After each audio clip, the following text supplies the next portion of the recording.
Les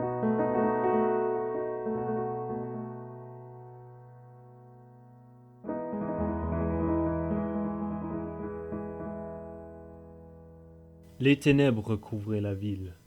Tout d'un coup, la lumière luit. Le nom est Charles. Mes parents n'étaient pas très créatifs. Ma mère est une vendeuse de t-shirts et mon père, un porteur de t-shirts. Ils étaient parfaits l'un pour l'autre. Malheureusement, ils ont connu une fin précipitée de leur jour à la conférence de t-shirts de 1925. J'ai dû me débrouiller tout seul dès l'âge de 6 ans. Mais c'est une triste histoire pour une autre fois.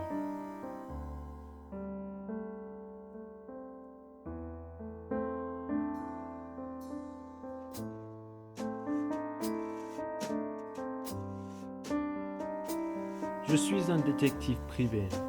Je sais que j'ai pas l'air d'avoir 31 ans, mais c'est grâce à cette crème anti-vieillissement. Le seul inconvénient, c'est que j'arrive pas à faire pousser une moustache.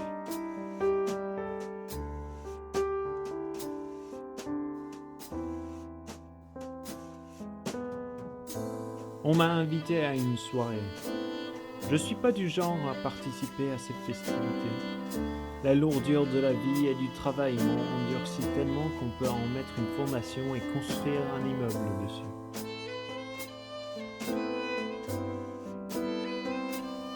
Mais j'ai mes moments de douceur. Il y avait une femme que j'aimais auparavant. Ses parents m'avaient accueilli connaissant l'histoire des miens. D'ailleurs, c'est là où je vais.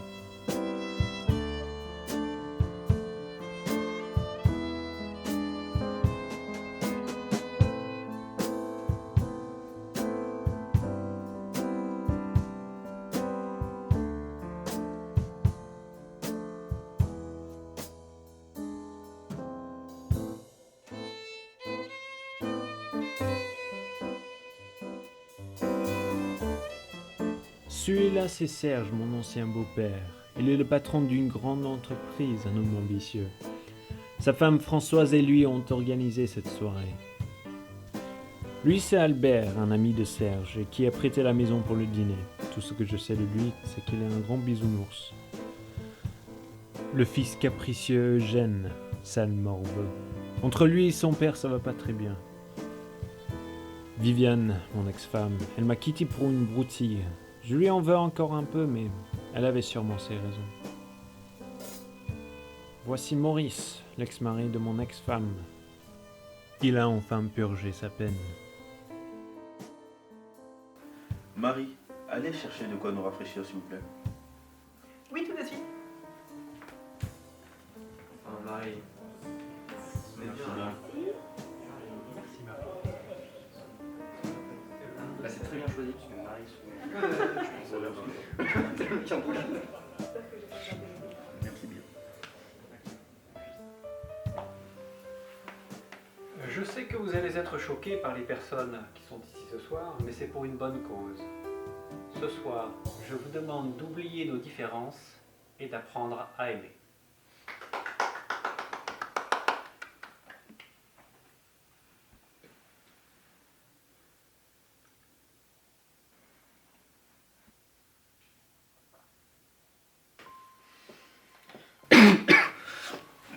Maurice, ça va?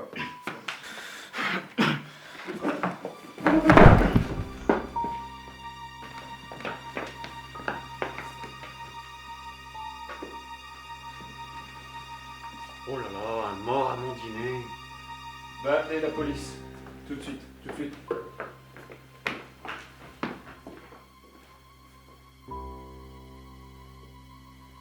Je crois que notre ami a été empoisonné.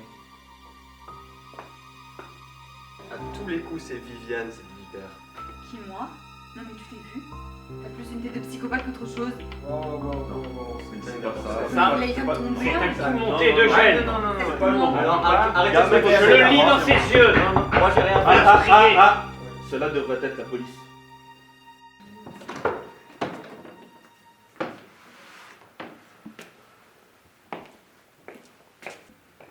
Charles. Victor. C'est Victor, un ancien collègue à moi. On était ensemble à l'académie de police avec Maurice. Victor est le seul à avoir obtenu son diplôme. Maurice a fait un tour en prison et moi, j'ai été renvoyé pour une misérable histoire de pastis au bureau. Personne ne bouge. J'ai besoin que vous restiez dans cette salle. Je vais commencer à vous interroger. Monsieur Durand, veuillez me suivre, s'il vous plaît. Bref, on a beaucoup traversé ensemble. Je sais qu'il me fera confiance.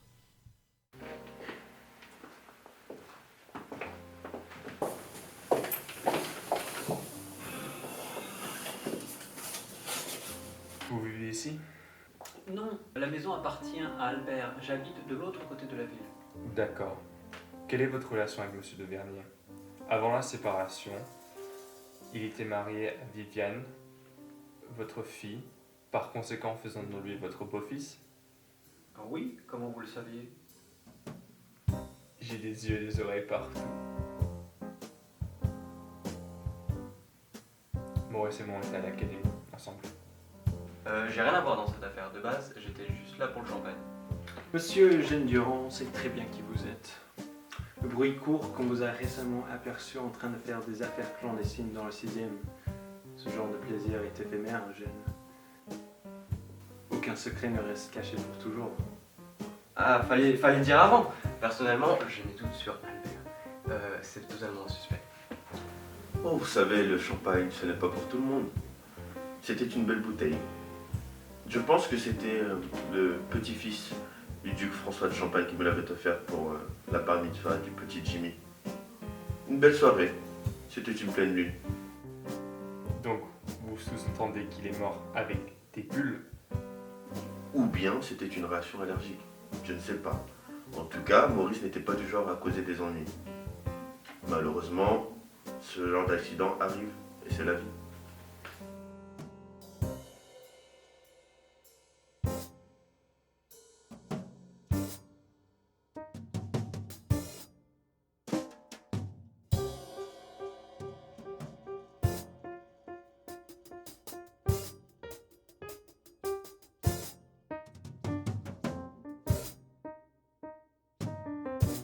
Je ne sais pas honnêtement ce qui s'est passé. Je ne le connais pas. Il est venu quelques fois voir Monsieur Albert. Il m'a l'air d'être un brave garçon, malgré le fait qu'il ait passé un peu de temps en prison. Est-ce que vous croyez que c'était Monsieur Leclerc? Albert? Non, il ferait jamais de mal à une mouche. Et donc, qui pensez-vous être le coupable? Pour ma part, je crois que c'était Charles. C'est vrai qu'il n'y a qu'une seule personne qu'on n'a pas encore interrogée. Quoi? Après tout ce qu'on a traversé, tu me fais plus confiance. Il C'est est ça? juste de le faire. Non, non. Toi? Lâche-moi! À quoi tu joues? Tu me demandes vraiment pourquoi je te fais plus confiance? T'as la mémoire bien courte pour un détective. Je vais te protéger. Tu as envoyé mon mari pendant 5 ans en prison. Je n'avais pas le choix, tu m'as jamais laissé m'expliquer. C'était mon mari! J'ai dû faire des sacrifices pour arriver à une fin, peu importe les moyens. Fous-toi de ma gueule, il y en avait d'autres des moyens.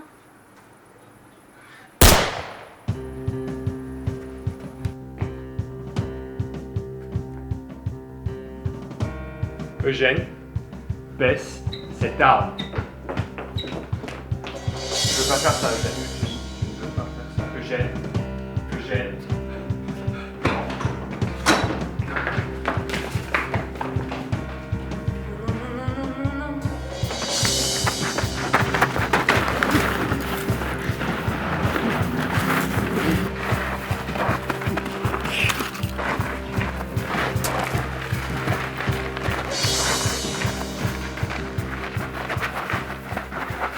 Je pense qu'on a notre coupable. Non! C'est pas moi! J'ai pas tué Maurice! C'est Albert, mais c'était pas moi! Je vous jure, vous devez comprendre. Alors pourquoi tu l'as fait? C'est pour protéger ma mère!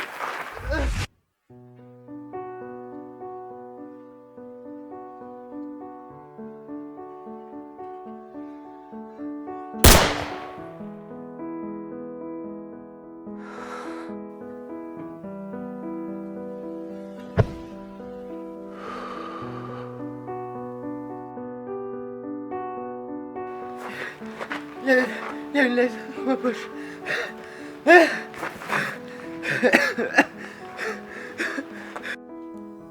Je sais que tu as détourné des millions de francs à ton père, mais sache cela, quelqu'un va mourir ce soir, et la deuxième victime sera ta mère, Françoise.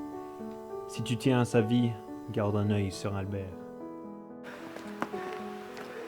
Pour la protéger.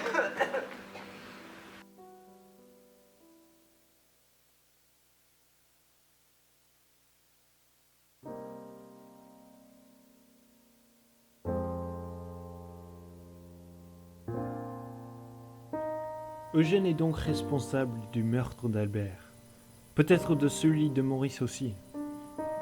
Mais pourquoi ne confesse-t-il pas son crime? Il n'a rien à y gagner de toute manière. Et puis, il y a ce mystère de la lettre anonyme. Quelqu'un savait que Maurice allait mourir.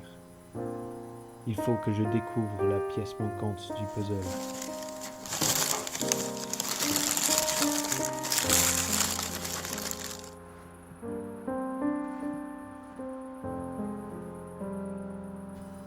C'est le poison, la cyanure.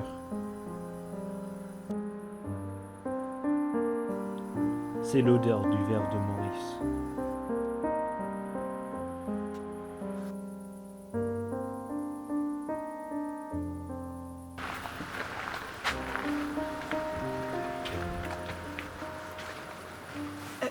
Excusez-moi. Ce flacon appartenait à Monsieur Albert. Albert? Oui. Je l'ai vu en mettre dans un des verres avant que je ne les serve.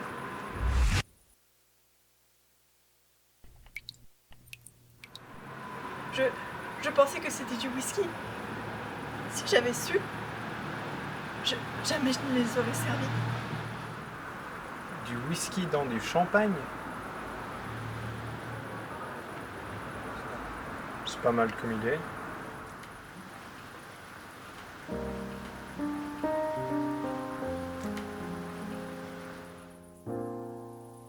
Sacré bleu! Les pièces du puzzle ne rentrent pas au bon endroit. Albert est clairement coupable de la mort de Maurice. Mais il est impossible qu'il ait envoyé la lettre anonyme qui a causé sa propre mort. Lettre anonyme. Serge!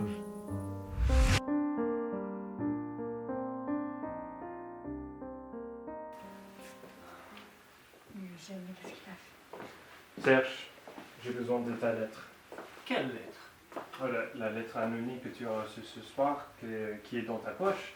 Je ne sais pas de quoi tu parles. Ouais, tu sais très bien de quoi je parle, et j'en ai besoin immédiatement. Charles, mais qu'est-ce qui se passe? Serge, j'ai besoin que tu vides tes poches maintenant. Que vas-tu faire? M'arrêter? Tu n'as rien contre moi. Tu ne trouveras rien. Bon, tu vois, on m'accuse pour rien. Il y a clairement eu un malentendu. Chérie, non, tu as perdu ce papier. Ah, Françoise, laisse-nous tranquille. Va donc nous préparer du café, s'il te Mais plaît. chérie, non, on n'habite même pas ici. Ah non, je vais prendre ça. Je connais tes affaires. Ton entreprise fleurit grâce à la corruption. Bientôt tu devras rendre ce qui ne t'appartient pas et payer tes dettes. Mais sache ceci, quelqu'un va mourir ce soir, et la deuxième victime sera ton ami Albert. Eugène en sera coupable, mais tu seras silencieux. Ok, Françoise, Viviane, si vous avez reçu des lettres anonymes ce soir, il faut que vous me les montriez tout de suite, ok? C'est important. Moi, je ne veux pas d'ennui. Ah, donc tu en as reçu une? Attends, fais voir. Merci beaucoup de m'avoir invité à souper avec vous ce soir. Je viendrai avec plaisir. XOXO. Alors, Viviane... Viviane?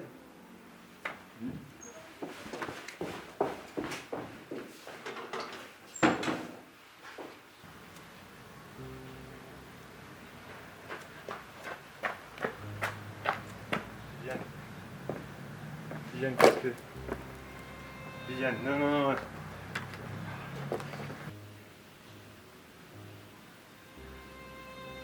Viviane.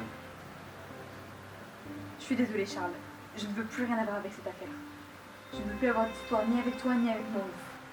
Viviane, est-ce que tu sais qui a rédigé les lettres?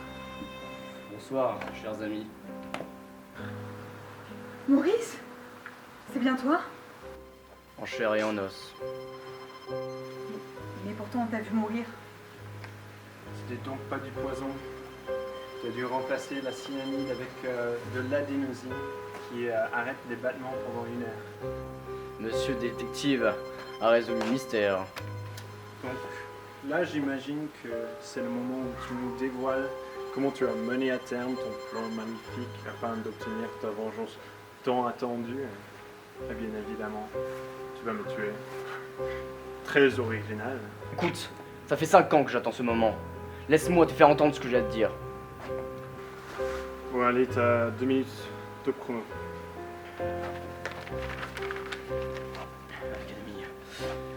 À l'académie de police, on était inséparables. On nous appelait le duo de choc. Je savais que je pouvais compter sur toi. À chaque moment. À chaque instant. Bref, la vie était belle. Mais voilà, un jour, Victor est arrivé dans mon bureau avec une lettre à la main. Il voulait m'arrêter. Et cette lettre portait sur nos affaires personnelles. Tu m'as trahi. Tu m'as tourné le dos. Je pensais pouvoir te faire confiance. Mais je me suis trompé. À cause de cela, j'ai fait 5 ans de prison. En sortant, je me suis dit qu'il fallait absolument que je te fasse subir le même sort. Tiens donc, Judas. Il t'en manque 29. Donc c'était toi l'auteur anonyme. J'imagine que toute cette soirée, c'était une mise en scène pour obtenir ta vengeance. D'ailleurs, tu comptes faire ça comment? Que tu es naïf, Charles. Victor reviendra bientôt et il trouvera le flacon de poison. Et sur ce flacon de poison, bien entendu, il y aura tes empreintes, bien visibles. J'ai convaincu Albert de m'aider à simuler ma mort et à remplacer le cyanure par l'adénosine. Le pauvre pensait qu'il allait m'aider à changer de vie pour aller en Russie. Tous les indices pointeront vers toi. Charles, le tueur de Maurice Vernier. Tu étais mon ami. Je t'ai vu tomber dans la corruption. Le summum, c'était quand tu as laissé un homme innocent payer le prix ultime de la peine de mort. Pourquoi? Une petite somme. J'avais peur de te confronter et que tu fasses une chose extrême comme ce soir. Je t'ai donné 5 ans pour méditer sur tes actions. Mais apparemment, ton temps en prison n'a pas été suffisant. J'aurais dû te confronter, mais j'avais pas le courage. C'est touchant, mais tu aurais pu faire mieux.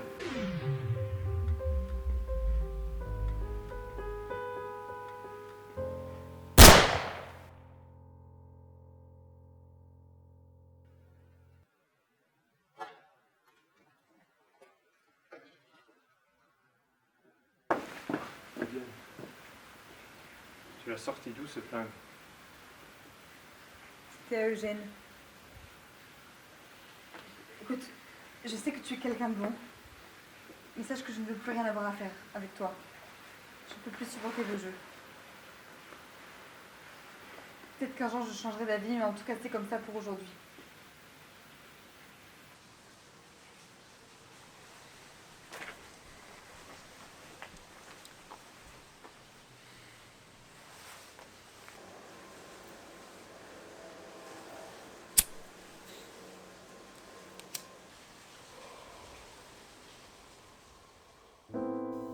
Encore une affaire résolue. Je ne savais pas à quel point ça allait être personnel. La justice était rendue, mais au prix de mon ami. Viviane a pu faire ce dont j'avais pas la force. Faire face à Maurice, cette fois avec une balle de 9 mm. C'est dommage qu'il soit mort. Tout le monde meurt, mais ceux qui ont de la haine meurent 2 fois.